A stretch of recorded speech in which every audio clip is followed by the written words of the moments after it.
sky's the limit. The truth is on our side. There's no time for worry. Let's show the world our pride. Whether another comes up with a surprise, we all will discover where our fate will lie. On a blue wave, we rise to save the day. Only me, only you can let our hearts sail away on a blue wave.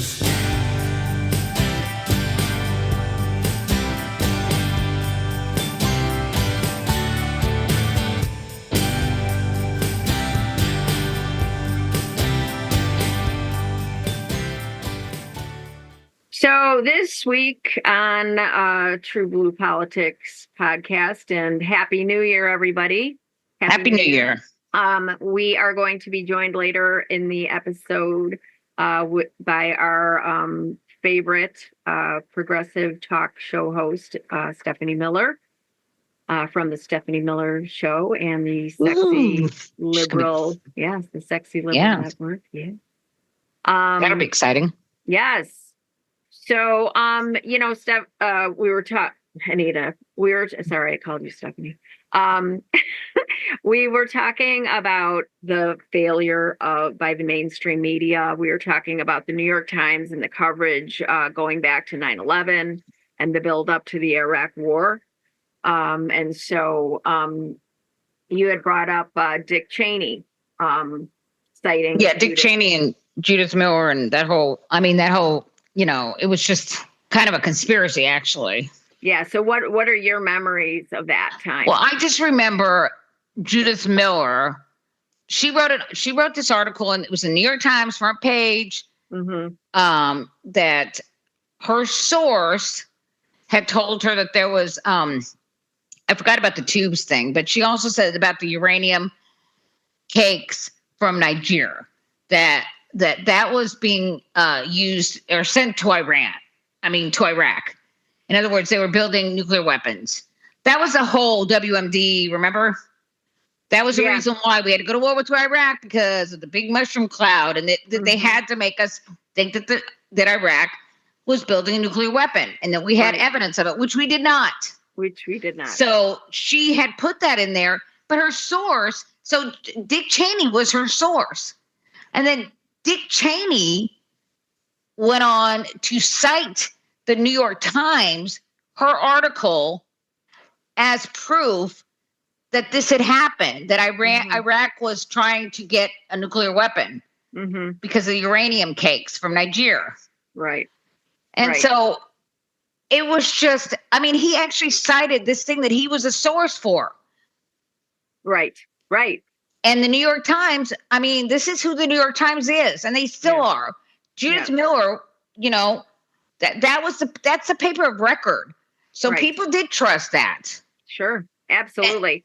And then, of course, years later, then I have a clip here where she went on CBS Mornings with what's his face? Charlie Rose. Okay, so let me play this, and then we can keep talking about it. Judith Miller is a classic case of the reporter becoming the story. She is here this morning with a new chapter. Miller's page one exclusives of the New York Times were cited by the Bush administration. The White House used them to help make the case for war in Iraq, pointing to reports of nuclear capabilities. In a 2002 interview, Vice President Cheney said, quote, "There's a story in the New York Times this morning Saddam has been seeking to acquire, and we have been able to intercept and prevent him from acquiring through this particular channel the kinds of tubes that are necessary to build a centrifuge. No weapons of mass destruction were found. Miller's reputation took a devastating hit. She resigned from the Times in 2005. She explores what happened in her new memoir. It is called The Story, A Reporter's Journey. The book is published by Simon & Schuster, a division of CBS. Welcome. Yeah, that's just so incredible, because this wasn't the only time. Yes, this was a huge deal, because that was what they used to justify going to war with Iraq. And we all know what a debacle that was. Yeah. They told us there was WMDs. They never could find WMDs. We were there for how many years? 15 years to finally Obama got us out of there. Yeah. We're also in Afghanistan. That turned out to be also another Yeah, based on 20 years. Yeah. 20 years based on bad Based on information. lies. Once again, Yep. yes, based on lies. And but our point is that the New York Times, the paper of record, the paper that, you know, MSNBC, they always bring up the New York Times. They bring up a reporter, bring on a reporter from the New York Times, and that's kind of who we trust, right? But Right. they have been doing this kind of journalism, like, you know, since before that, but also since then, they've also had that whole Clinton cash thing where they've had Michael Schmidt, Mhm. the reporter for the New York Times that won the Pulitzer, Right. along with Peter Schweitzer, he wrote that book Clinton Cash, which Yes. was all a bunch of lies, Mhm. and they actually put that on the front page of the New York Times. Right. That was in 2015, right before the election. Yeah. I mean, before the 2016 election. Yeah. So, I mean, they have been screwing us for so many years, and we just Mhm. keep relying on them. We have to find that we have to, you know, the only way they're going to stop is if we stop reading the New York Times, if we start believing the New York Times, if we stop watching NBC, CBS, ABC, MSNBC, CNN, because we're the only ones who do that. The right wing doesn't believe anything. Everything that in those networks they don't watch those networks. We're the only ones who watch those networks.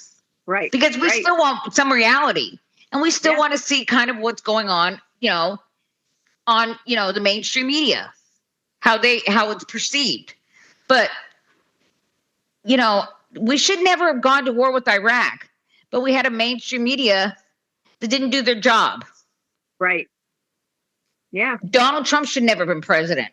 But once again, the mainstream media failed us. Mhm. So I don't know how many more times they have to fail us before we, you know, do something about it, before we stop relying on them. Yeah. Let's see. This is here. Hold on. New York Times falls as subscriptions miss. Tech workers walk out. Okay. The Times added 260,000 digital subscribers, down from 300,000 in the second quarter. Company now has a total of a little over 11 million subscribers, including print, digital, missing forecasts of 11.42. That was from November 4th, 2024. So that was right before the election. They actually had less during the election. Usually during the election, they have a lot more subscribers. Mm-hmm. That's kind of funny. I mean, that's kind of telling. Yeah. Also, the Washington Post lost a couple 100,000, like 250,000 subscribers. Yeah. And I'm one of them. Right. No, I mean, everybody that I know, and I know everybody that you know, that, you know, we are the target audience. We're the people that are, you know, and watching, you know, like had been watching on MSNBC, you know, especially people like Nicole Wallace, where, you know, that's who she has on constantly, right? Constantly. She's married to Michael Schmidt. Exactly. Who wrote the thing with Peter Schweitzer. Right. So, yeah. Yeah. Yeah. But, you know, MSNBC, you know, I'm torn because they are part of legacy media. But, you know, I do think Rachel Maddow, Chris Hayes, Lawrence O'Donnell, Joy Reid do a good job. Right. I do. And so, but the daytime stuff is just horrendous. Morning Joe, I mean, they were always going to stab us in the back.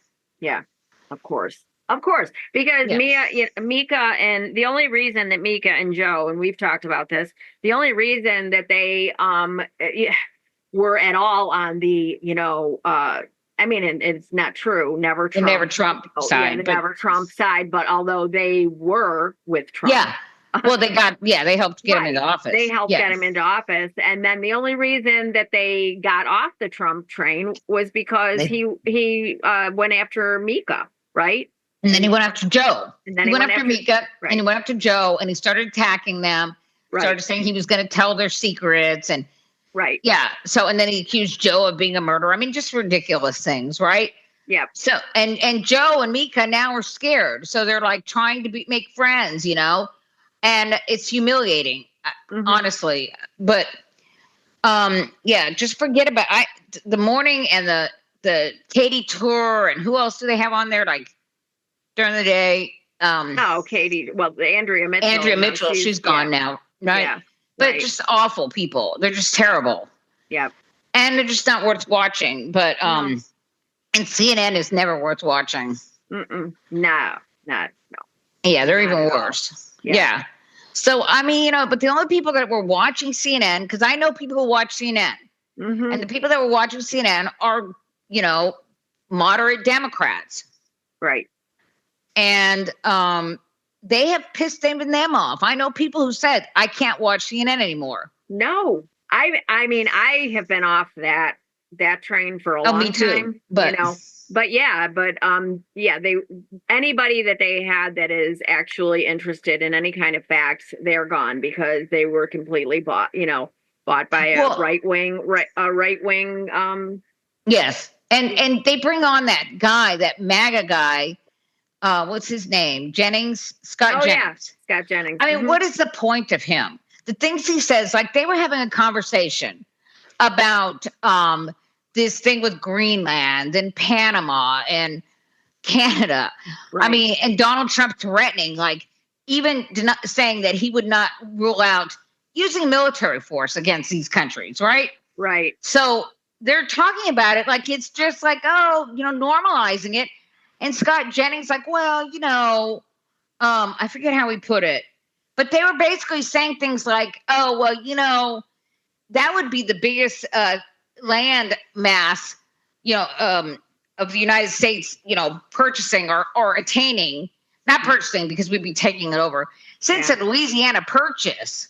Yeah. I mean, and then making excuses for it. Scott Jennings was making excuses for him saying he would use force to take it. Well, look, the truth is Denmark owns Greenland.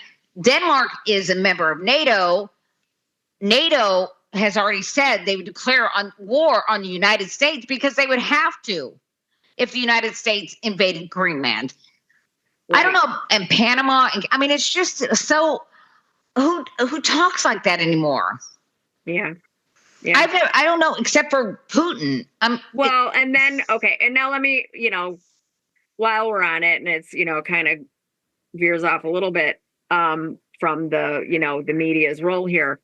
But, I've heard a lot of people say that all of that talk, because that wasn't stuff that he was talking about during the campaign, and no. Well, I guess it does play into it, so he's talking about this stuff. And then when the media gets in there, when the media is asking him questions, they focus on asking questions about the craziest things that he says. So it's like he kind of moves them over to have the conversations that he wants to have. Right. It's the Overton window. Thank you. Yeah. And so he drags them over to this, we're going to talk about this. This is what I'm going to talk to you, we're going to talk about.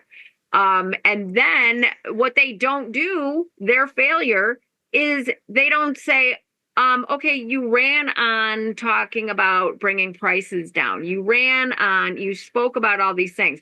So they let that go. Like that's not even being talked about.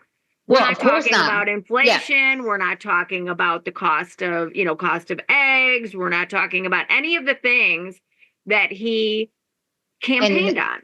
And that is the whole point of him doing that. Exactly. Because he was never going to do any of those things. And anybody that believed it or said they believed it were lying to themselves. But that was what the media was. That's, the media. And that was the narrative. They voted for him because he was going to bring down prices. Remember, eggs were just too high. The price for eggs was too high. And why did people buy that, buy that narrative? Partly because of the media, because the media went along with it. Yep.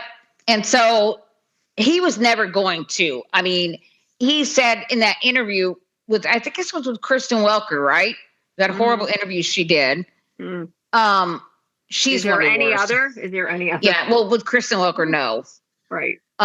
So he said, no, he can't promise he would lower prices. That's just too hard. Right. That's just too hard. Right. And the media never even before, when they were talking about him lowering prices, they weren't giving any context to why the prices were high. Yep. Because they were high everywhere. As a matter of fact, they were a lot lower here than any other place because we were coming out of COVID and there was some supply chain issues. And a lot of it had to do with Trump's mishandling of COVID, but they would never talk about that. Right. They never talk about him mishandling COVID. No, and it's the same. So then it becomes the same pattern, the same script is what it was in 2015, where he's making all of these over the top, impossible promises. Hillary Clinton is out there telling coal miners the truth, right? And so it's the same thing.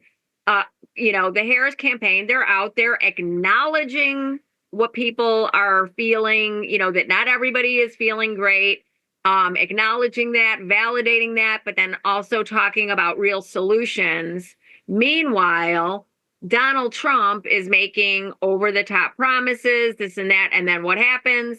Here we are after the election. And now he's coming out and saying, I can't do anything about it. I can, what am I, what am I supposed to do about because he never could. He was never Right. going to do anything about it. And he was never going to do anything about anything. What he could do is ride the Biden economy, which, by the way, according to Peter Baker, even from the New York Times, is a robust economy. Now he says it. Right. But that would have been nice for him to say, before the election when nobody was saying it. We knew it. Yeah. And, but Kamala Harris couldn't talk about that because then she was being disrespectful and she wasn't, to the pain of the people. Right. Who didn't feel like the economy was. Well, I'm sorry, but you know what? Fuck your feelings. Isn't that what they say?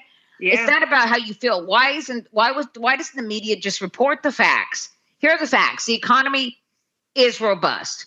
The economy, you may not feel that way. Every measure, every economist came out and said that, what was it? Not only was it a soft landing, it was a miracle. It was a miracle. And they said it was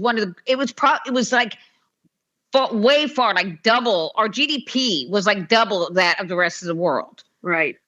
And and it didn't, and yet they could not, for some reason, brag about that because that would be, because people, and then by the way, they were full of shit anyway, because immediately after the election, when Donald Trump won, the same people that were saying that the economy was so terrible under Biden immediately started saying the economy was great. Yep. And that happened in 2016 too.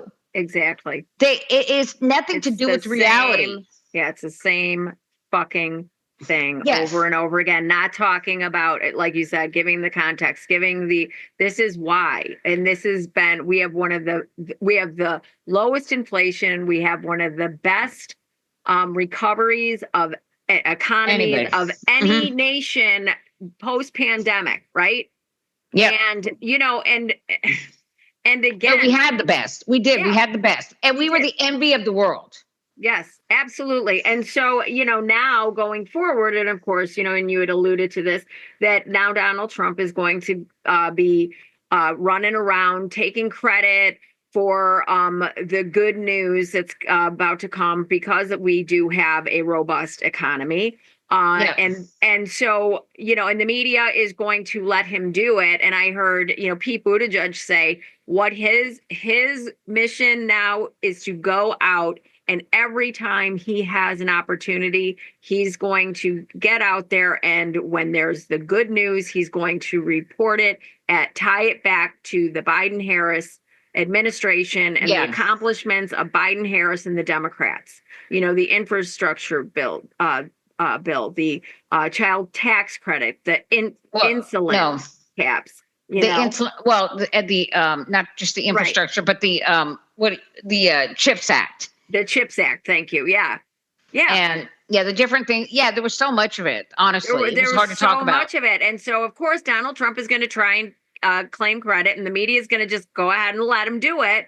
So it is up to Pete Buttigieg. I'm glad he came out and said that he's going to be calling that out and pointing that out to everybody every chance he gets. And I hope that this is what the Democratic leadership, we have got to get on the same page. They've got to do what the Republicans have always done. They all have their marching orders and they all have their talking points, and that's what they need to do. And I don't care why they're going on XYZ interview show. They have to be talking about it. They have to. Well, more so, honestly, from what I understand, there was that report in CNN where Donald Trump is still talking about, he has these advisors. Right. These are some of his top advisors. I don't know who they are, but this is the way it's been reported, that are telling him, trying to steer him away from these across the board universal tariffs, okay, on China, on Mexico, and Canada. Right. And he's, they came out and even said, oh, they're going to be more strategic. They're going to be more, he's not just going to be, it's not just going to be across the board tariffs. And then he comes out and puts out a post or a tweet or whatever, and saying, oh, no, I'm going to, no, we're going along with, we're going to have those tariffs. They're going to be across the board. So from what I understand, he keeps saying that he doesn't, that he wants to do these complete universal tariffs on everything. Then he has his advisors, who are also stupid, by the way, because they're talking about doing the tariffs, and they think this is going to be better if they get him to just kind of, dial back on some of the tariffs. But yet they just think we should tariff some things that are like vital to us. Right. I mean, right. So in other words, the things that we have to buy in order to survive, like food, and, I mean, so yeah, so they're not. That could be just as bad. Of course. So I know what, when we talk about how he's going to try to take credit because of course he is, whatever's good that he can, but he's going to fuck it up. Oh, just like he fucked up the Obama administration. Look, he was the Obama. He was riding the Obama economy when in the first couple years, and then of course he did the stupid tariff thing. And the farmers, remember, we had to pay out those subsidies, and there was all kinds of, those tariffs did hurt, and you felt it yourself because you were working at that time, right? Yeah. Tell us about that. Well, how you were feeling it. And so yes, we've talked about it. I've told you the story, but when I was working, I was in real estate, but then I was also selling furniture on the side, and he imposed the tariffs, and we had to go into the system and raise the prices by 25%. Yeah. And people were feeling it. Yeah. It's just that then COVID hit. Right. And so everybody attributed all of that pain and all that loss of manufacturing to COVID. So when people look back at it, they don't he had to fuck up the Obama economy. He just can't help himself. No. And that's what he's going to do to the Biden economy. Absolutely. And then what we need to do is make sure people understand that, because the media is they're not going to spell that out for anybody. They're going to So again, they're going to let him take the credit. And so that's why we have to be saying no. And when it goes to shit, we say this is because of Donald Trump. And by the way, if you want small electronics, they're saying get them now, because those are supposed to go up 60%. Oh yes, your game systems, laptops, or whatever game system. Yeah, exactly. Yeah, go get your freaking laptop. I have to get my laptop. I need to get another laptop. Yeah, or a Mac. Yeah. So I'm gonna get coffee store. I'm gonna buy lots of coffee. Yeah, because that's one of the things I need. But he is going to. He's not only just the tariffs, but I don't know as far as these mass deportations. It's kind of funny because he's got Elon Musk, and I'm sure everybody's heard about this by now. There's this kind of rift in the Republican Party because you got the tech bros over here, these billionaires, these wannabe oligarchs, right? If not, I mean, maybe they really are oligarchs now, I guess. And then against this MAGA base who hates any immigration. Just not legal, not illegal. When they try to tell you, I just don't like illegal immigration, they're full of shit. They don't want immigrants coming in. I mean, any brown or black. Well, sure. Tom Homan has already said that. It doesn't matter. And it's like, no, they're not going to separate. Here's the good news. They're not going to separate families, Anita. That's no, they're going to send them all out together. They're not going to be as horrible. It's not going to be as horrible as the zero tolerance, Jeff Sessions' family separation policy. No. We're not cruel. We're just going to deport everybody. Okay, everybody. American citizens. If you're a naturalized citizen, right, you're out. You can go. You can go with your. Yeah. Well, they want to repeal the 14th Amendment, and by the way, they've got people on the Fifth Circuit that agree with that. So, and maybe probably on the Supreme Court. Who knows? Oh, of course they do. Those so fuckers. We're in for but my point in all this is that the deportations would hurt the economy even more than the tariffs. Yeah. Because first, how much do you know? There's like $80-something billion just into Social Security that the undocumented pay into and don't get back. Well, so there goes that money. Tax revenue from undocumented. They pay into the taxes and they don't get anything back. Right. So they are a vital part of our economy, not to mention just the demand, because they need, they go out and they buy, food and gas and everything else. They are a part of our economy. And what is it, like how many million, 12 million, 16 million people that, it's just, that would hurt our economy. I can't remember that guy from, on Morning Joe. What's his name? Richard. What's his name, Karen? Richard Stengel? No. Stengel. Yeah. Isn't that his name? Is that? And he was, sure. Yeah, he said that it would. I don't watch Morning Joe, Anita. Okay. Well, I don't watch it anymore. That's for sure. Okay. I used to watch it once in a while in the clips. But he talked about how much that would affect our economy. And it would be like, that would make the financial crisis of 2008 look like a cakewalk, like nothing. Yeah. Right. So I don't know how many he's going to deport, but it's not going to be good. It's not going to be good. I'm actually going to go on Wednesday. There's a session for it's going to be in Spanish for just to let people know what their rights are. So, and because of course, Tom Homan promised that Chicago and Illinois are going to be ground zero for the mass deportations. So, which is funny. I mean, why Chicago? I guess just because they have a thing for Chicago. Because, well, sure. It's the same. Well, I'll tell you why. It's the same reason that your criminal governor sent them all to Chicago. Greg Abbott and Ron DeSanctimonious. Why the two of them illegally abducted and transported across state lines. Trafficked. Thank you. Across state lines and then dropped them off on the 90 corridor. So because, we are a sanctuary city. And so anybody that declares themselves a sanctuary city, if you're on the right, then that is where we're going to drop off. It's like Martha's Vineyard, I think. Yeah, they want to make an example of Chicago. They always do that.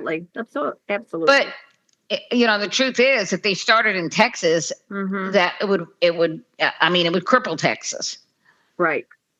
Because Texas relies on, what did the guy that they had the construction company, the largest construction company in Texas out of Houston. Sure. What is it? 70% of the labor force in construction is undocumented. Yeah. Here in Texas. And then you've got, not to mention agriculture. Right. And, home health, healthcare. There's tons of undocumented. Yeah.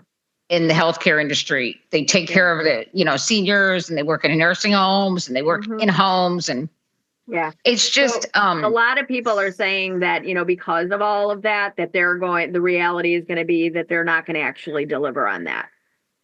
But we'll see. But I don't know, Anita, because this is they may demand it. And exactly. If it were just Trump, Trump, and then he had some people close to him saying, "Look, dude, you're gonna, this is not gonna be good. We don't really want this. We don't really want this. This was just a promise that we were gonna, you're gonna make."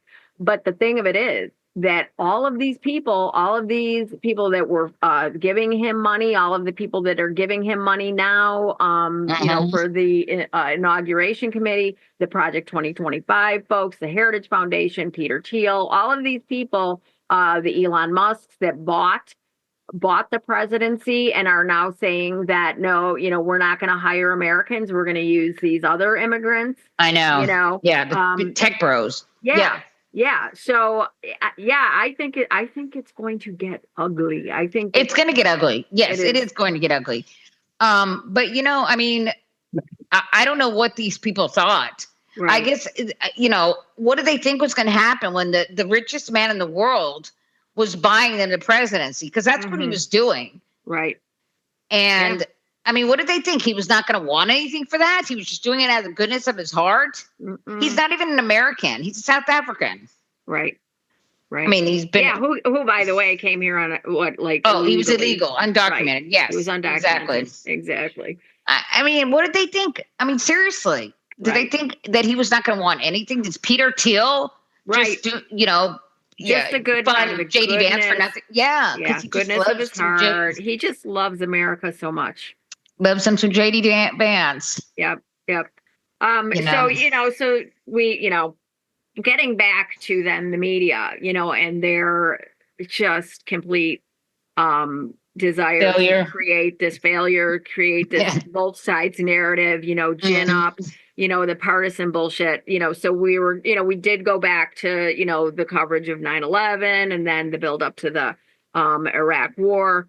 But now here we are this week, historic fires, unprecedented in Los Angeles, and the coverage of the LA wildfires, and the ones that really jumped out at me was when I happened to land on CNN, and and the pundits that are out there are just asking people that loaded questions. The people that are going through this, losing their houses, and they're interviewing them, and they're just asking all of these loaded questions that are completely meant to politicize it. And so then you got Donald Trump blaming everything on Governor Newscum, as he likes to call him. Oh my God. And then I went into my office, and the girl behind the desk who used to live in Chicago,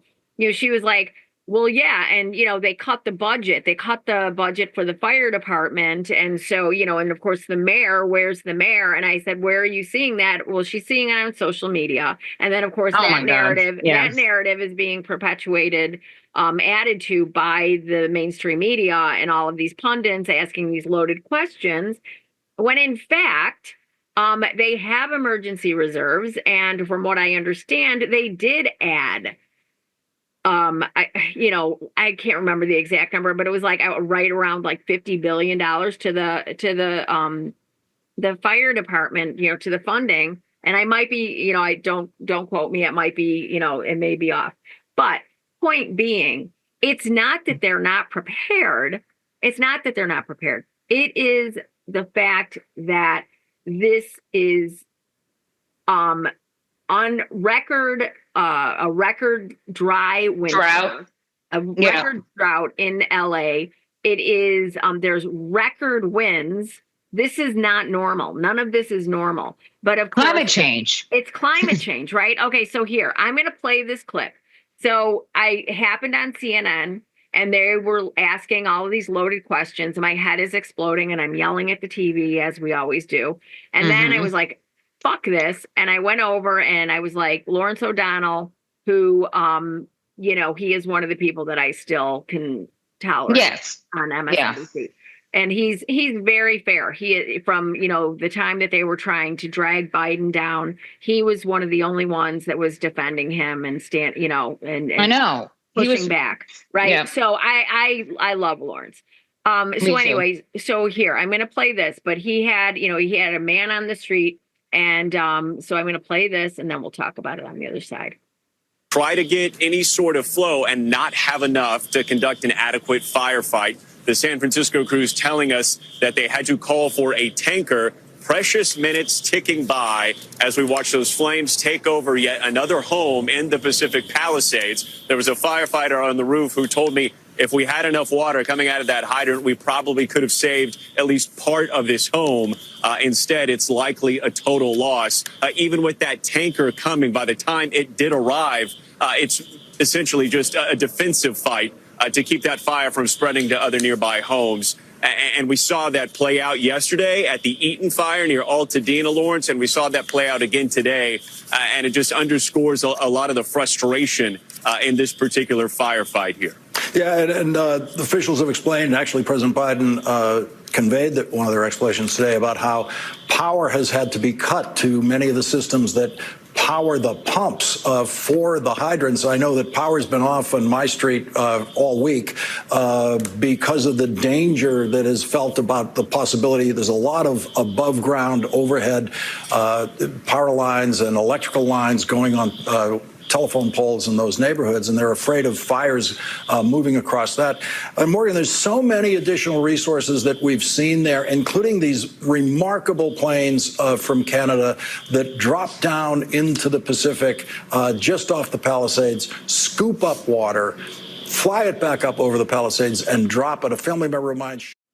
So, of course, this guy, right. So did you hear that? I mean, so Yes. It's like, yeah, he corrected him. I mean, he was kind of implying that, there wasn't water and that, I mean, without even kind of knowing why there wasn't, it was just that there wasn't any water implying that somebody was not doing their job. Right. They were not prepared. Right. And then, of course, that was kind of tempered. That was tempered compared to what I saw on CNN.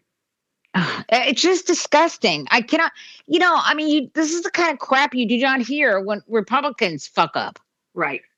And this is not a fuck up by Democrats. This is just an event because of it's a natural disaster that they were prepared for. Right. But like Lawrence said, they had to shut off the pumps.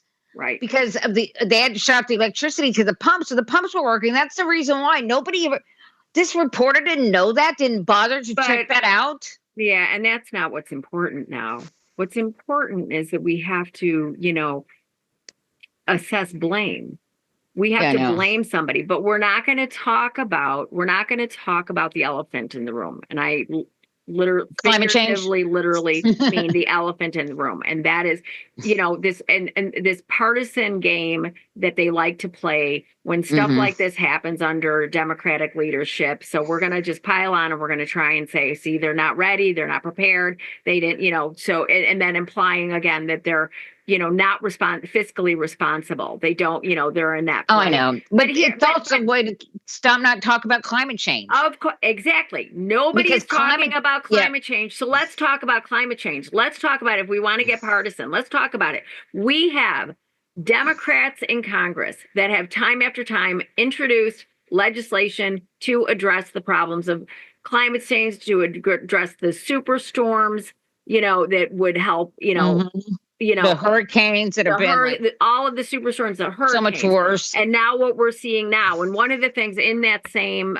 segment that Lawrence did that was so brilliant is he sat there and he literally talked about it's the wind, right? So when you have these record winds in a hurricane, the wind pushes the water. It's the water. And if in this situation, it's the wind pushing flames, and because of all of the dryness. All of it is because of climate change. And you've got the Democrats on one side introducing legislation to do something about it. You have a Democratic president and Joe Biden introducing measures to address it. And then on the other side of the aisle, you have Republican legislators, trying to blame it on Democrats and their space lasers, and that if they you've got a president who's talking about raking the forests and also using a Sharpie to redraw the trajectory of a fucking hurricane. Well, this is so what we're talking about here as far as like both sides or whatever. Climate change is a fact. Yes. Climate change is real. We have the Democratic Party, the only people in the whole friggin' universe, on this planet, who deny climate change. The only political body is the Republican Party of the United States of America. Nobody else, not Saudi Arabia, not Russia, not Syria, not anybody else denies climate change. So what does the media do here? Even though they know it's a fact, they have to pretend that they don't know it's a fact. They have to pretend that this is an issue where this side says this and this side says that. Right. And it's just, it's very difficult to talk about these issues when you have that kind of media that just will not admit that this is reality. This is what's happening here. Right. We can't even do that. Nope. Instead, we're looking to blame these people for a natural disaster that they are the ones trying to fight against. They're trying to prevent. Right. It's just, I don't know what else to, I mean, what can we do? The media is just failing us in so many ways in this country. In Britain, you have conservatives, but they don't deny climate change. The Russians don't deny climate change, for God's sakes. Nobody else. Saudi Arabia, who rely on fossil fuels, they don't deny climate change. Right. But the Republican Party of the United States of America is a fucking cult. Right. So they deny climate change. Yep. And so, of course, we're going to be joined in a few minutes with by the lovely Stephanie Miller to talk about who doesn't deny it. Who does not deny it, and then and is living through the fires, and we can talk, and we can talk to her about where do we go, how do we organize and come up with a unified and cohesive, progressive, network. Is that even possible? So a media where there's a new media and there's legacy media, and we need new media. We need new media. Fact-based media. Yeah. And Stephanie Miller, the sexy liberal, what do you call that? Podcast network. Yeah. Which includes several different podcasts and different shows, but there's also Midas Touch. You talked about that, and there's some others. But legacy media is failing us completely. Absolutely.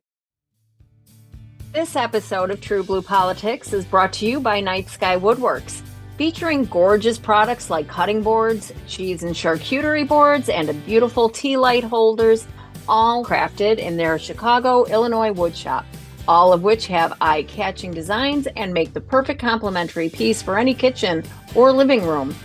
If you use TruBlu, that's TruBlu, at checkout on their Etsy shop, you get 10% off any order, which is a pretty great deal if you ask me. So go check out their in-stock designs today, or message your custom order request on their Etsy shop today by visiting etsy.com/shop/nightskywoodworks and use TruBlu at checkout for 10% off. That's etsy.com/shop/NITESKYE woodworks and use code TruBlu, TruBlu at checkout for 10% off.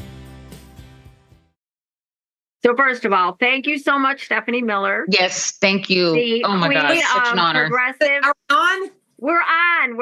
We are. Oh my God, recording. I'm on TruBlu Politics. Squee. Finally. Everybody else has been on here, so I know. it's about time. It just makes you want me more. Yes, absolutely. Yes, she was it's playing true. hard to. It's true. She's playing hard to get. So we're Anita and I, of course, with you, since we have you here, and you are the queen of progressive talk radio. Thank you. And kiss my scepter. Absolutely. So we were just talking about, the upward climb of malpractice by shows like Meet the Press with Tim Russer, Chuck Todd, and now Kristen Welker, and the need for a David Gregory. Yeah. And David Gregory, not to forget him. Right. And so I guess the big and now question, Kristen Welker, who is the Andrea Mitchell of Katie Tours. I don't know. Who is that? Chris Tucker. No, Kristen Welker. Oh, Kristen. Oh, Welker. Oh my gosh. Yeah, she's the Kristen worst. Welker, Oh, who Jesus. as soon as she got the spot, they were having a steak with her team was having steak with the Trump team. Nice. In it was during the Milwaukee. primaries. Yes, it was during the Republican primaries, and the DeSantis team was there, and they were like, making fun of them, from what I understand. It was really unprofessional. But 100%. This is why it's important what you guys are doing. We're all trying to Eric Boehlert the best we can in honor of beloved, Yeah. It's just, both. Can I swear on this podcast? Yeah, absolutely, please. Yeah. Both sides don't fucking do it. Okay? No, they don't. That's one of our pet peeves. We've been talking about it, of course, on the show this week, in the wake of these horrible wildfires we've been living through this week. It's both sides don't do it. Always play politics.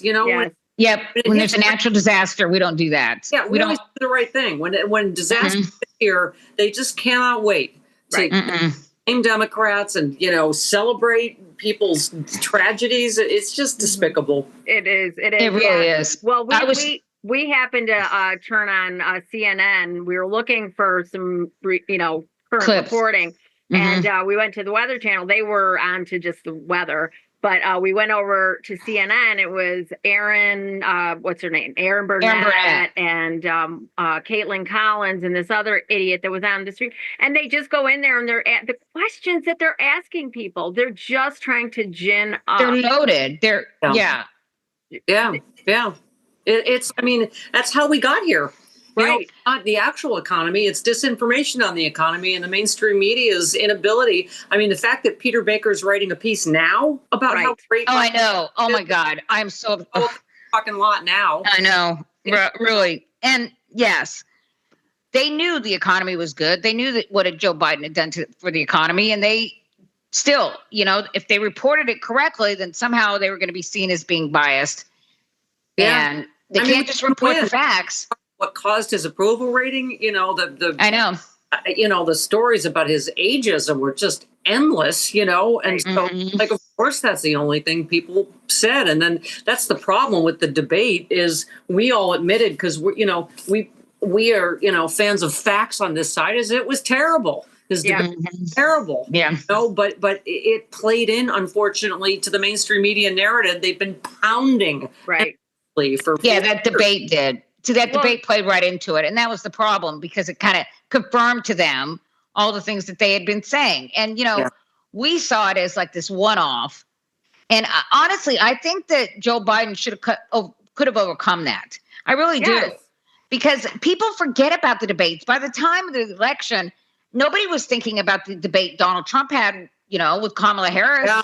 It didn't seem to make a difference that Kamala Harris kicked his ass 16 ways to Sunday. Well, that's right. It didn't matter. And it started leading into the debate, right? The Biden is old narrative, which was, of course, given, birthed by the right wing media. And then the mainstream media just kind of runs with it instead of. They always do. Yeah. They always do. They always pick up the narrative that the Fox News is carrying. That's just what they do.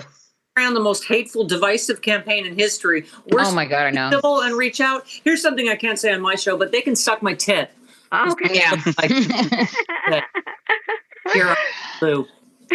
No, it's so true that it was such a divisive. And then Joe Biden said something that they took as he was calling them garbage people. And oh my God, the mainstream media acted like it was the worst thing that ever heard. I mean, never mind that they call us every name in the book, pedophiles and communists. And by the way, they are garbage people, but they are garbage people. Yes, they are.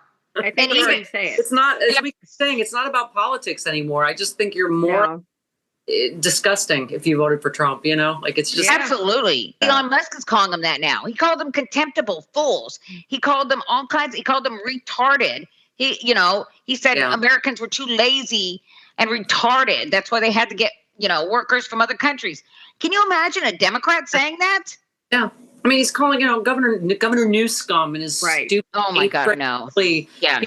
And meanwhile, 10 people are dead. 180,000 people have had to evacuate. What is it? 30,000 acres have burned. This is the worst, the worst. All the small businesses. Yeah. Oh my God. I ended up on Lawrence O'Donnell last night, watching Lawrence O'Donnell, and he he had a man on the street, and he was talking about how he was driving around with the LA Fire Department, and the guy, he started kind of going there with the difficulties and the pump, not work, pumping out water, and how it just made a horrible situation even worse, and he's kind of just going on that, and then. Thankfully, Lawrence, who is about the only person that I can stomach right now on mainstream media, he said, he goes, well, as Joe Biden said, the problem is it's not that there wasn't enough water. It was that they had to cut electricity. Yep. Because the power lines were coming down. And they were using for the pumps. They were using that electricity for the pumps. Exactly. Yeah. So it's just, but of course they have to try and, create this narrative and the people that are going out on the street, they cannot help themselves. I know. I saw Mel Gibson on with Joe Rogan. Can you believe it? Oh God. Just telling all kinds of lies. Oh my God. California is being run so terribly. They spent $24 billion last year on the homeless. I mean, which is a lie. Apparently that's been over 5 years or something like that. Well, No money for fire department. I mean, This it was was just all a bunch about of lies. It's all about smelt. If you Smell, yes. if anyone says it's all about smelt again. I know. What is the deal with that? What is smelt? Like the breaking the forest. I don't know. They just pull shit out of their ass. Oh, it's a word they heard. It's Well, we played like Benghazi or something. Played Daniel Dale today, just having to fact check everything, just everything false that's been said by the right wing. Right. God. Well, and it's that it goes back. In my mind, I keep going back to that the two strategists that worked on the Harris campaign. And they kept talking about all of the crazy stuff that Donald Trump says. Where he gets it is from all of these different channels, all of these, like the Reddit, the 4chan, all of social media. Yeah. Social media. They go to social media, and they were talking about how Democrats really do need to do more of this with their base, right? You go to, all of these different outlets and you listen to the conversations. And then go on Stephanie Miller. If you're, right. Kamala should have gone on your show, Stephanie. Well, yeah, and what was the Fox News report that was incorrect last week? That's where Trump got his. He just repeated something that Fox News then had to retract, but they never. Oh, something about the LA thing. Yeah. What was it? Yeah, I don't know what it's like. It's hard to keep track because I know.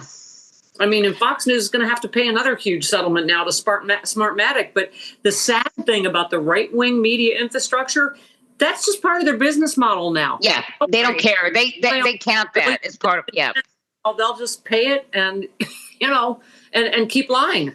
Mm-hmm. Yeah. They're like, that's just part of the cost of, right, doing business. Right. Business model. That's exactly. Yeah. Lying is part of their business model. Yeah. Because they keep doing it. So, Steph, they're never going to learn. As progressives, then, how do we go forward? Because, we have, you have the Sexy Liberal podcast network with, Bob Seska and all of the Frangela, all of the amazing people that you have on there. And then there's the political voices.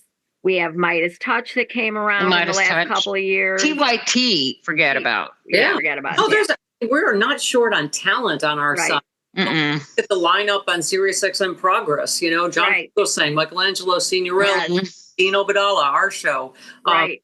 It is hard to compete. I've always said the airwaves should be free. They don't belong to me or Sean Hannity. They belong to the American people. Unfortunately, conservatives own 90-something% of the stations. So of course they put on conservative shows. Bonnie says hi. Hi, Bonnie. And they also they're just swimming in money. These billionaires are just throw money at them.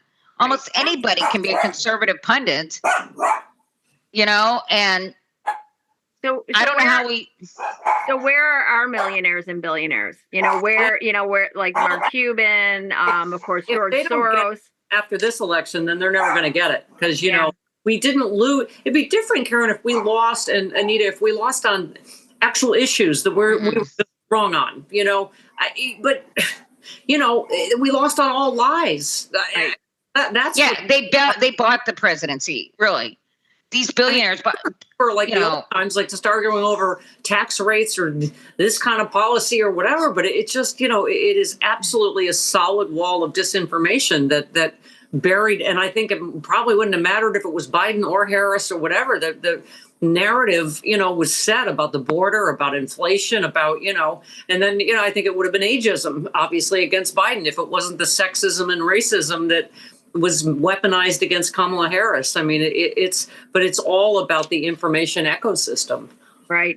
I just don't know how we get, somebody to invest in progressive media or just, reality media. Yeah. Well, that's why we've had to diversify so much, as you were mentioning, Karen, we're on Sirius XM, we're on Free Speech TV. Those are both in about 40 million homes or so a piece. Mm-hmm. We're on, the as you said, Political Voices Network, the Progressive app. Yeah. We're well, and I would be diversified to survive, because we couldn't survive on just we're obviously on some terrestrial stations. Thank God for WCPT in Chicago, but there's a handful of stations. So, the political voices is that one on YouTube. I've seen it, I think, and it has like little clips from your show, and sometimes it has Randy But you know what? You just started that, Anita, and here's a good, example. Senator Whitehouse has been watching. So he called. Oh, wow. Yeah. Asked if he could come on because they said the senator is loving Stephanie's clips on YouTube. And that's new. And I'm like, okay, see what happens. So people are watching it. Yeah. Right. I have a confession to make. I do have a massive crush on Senator Sheldon. Oh, yeah, she does. She does. She talks about him all the time. Oh, my God. Well, I think that we can agree on one thing. Karen is a whore, but this is true. She can't help herself. Sexy. Wait, no, I'm a slut. I'm not a whore. Okay. Otherwise, she's not for sale. She does it for free. Since we brought up sex, Sexy Liberal DC is next Saturday, January 18th at the Warner Theater. Wow. The beginning of Resistance 2.0. We are Fuck You Trump Central for the next 4 years. And we're so excited. It's going to be, you can come see us live or pay-per-view. And so far we have, oh my gosh, Olivia Troy and Harry Dunn and George Conway and JoJo from Jurors on the panel. And then we're waiting some more surprises, hopefully. Oh. Harry Dunn, Olivia Troy, and George Conway, all of those. Oh my gosh. Yeah. Okay, so we need a picture of Harry Dunn next to Frangela. Francis, especially. Picking up Francis. We wanted to pick her up. Yeah. So that's the same day as Carl Frisch. I think I'm going to finally make them wear the patriotic thongs to open up. Okay. Take a picture of that too. Are you so that's the day of the march? There's the march that day also? It's the People's March. And then, like I say, come see us live, or, you can get a pay-per-view, $20. And you're going to need it. I'm telling you, humor is going to be our weapon. Yeah. It's the only way we're going to survive this. It helps you take your power back. It helps you survive this mentally and emotionally. And they hate it. That's the Oh, I know. That's just you to stay tuned in and laugh at them. They want you to have despair, to tune out, to give up. That's what they want.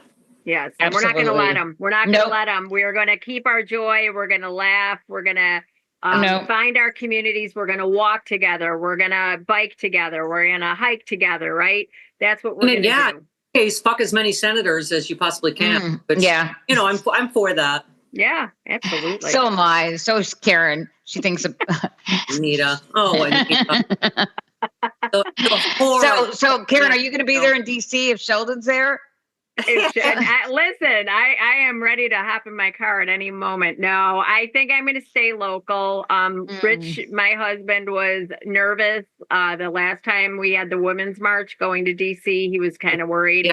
Yeah. And honestly, it's just, we have to gear up for these tariffs because we are going to take an economic hit. So Rich gets to see your spectacular rack. That's right. Yeah. Yeah. Just thank his fucking lucky. Or Sheldon. No, Sheldon doesn't get a piece of this. Yeah. But that's exciting that he watches the clips, I'm sure other. But, to your point about, just being able to to have a larger platform, that's how you win hearts and minds. And like I say, hopefully, because all the people we've mentioned on our side, they're funny and they're smart. I know. Nobody's doing the talking points. Like, that's boring and nobody wants to be preached at. But if you can be entertaining, it's why comedians are leading the way. Look absolutely. I think that's your special. Colbert. Yeah, Stephen Colbert. I think that's why, you're so popular, Stephanie, because you're able to do that. It's entertaining to listen to you. And also you get, some actual information. I'm sorry, did you say I'm popular? Yeah. Yes, you are.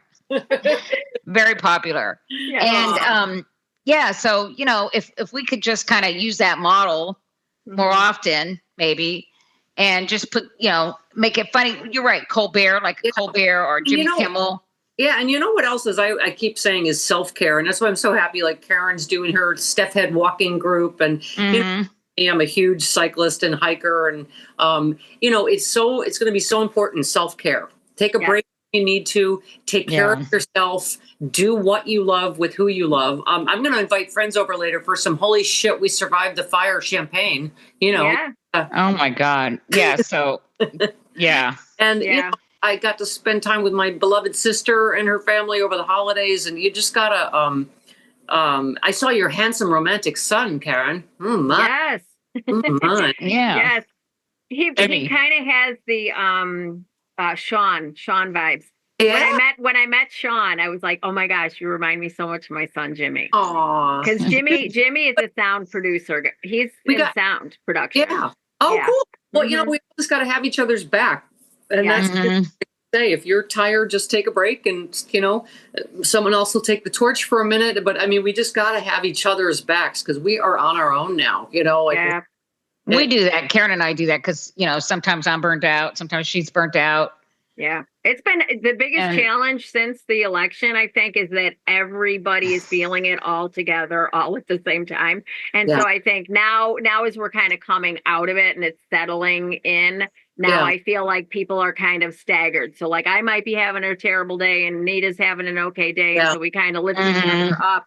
But I have been really relying heavily more and more on yoga, meditation, gratitude, keeping a gratitude journal again. Yeah. And just taking breaths when we need to take the breaths. We all are saying we feel so lucky that, you know, knock on wood, thank God, we, you know, we're very lucky in this fire when a lot of people were not, you know, so it's I think it's just going to be critical. But like I keep saying that, you know, tuning out and just going, oh, I don't do politics is, you know what, politics is going to do you. Yeah. Or you do politics, quote unquote, or not, you know. Right.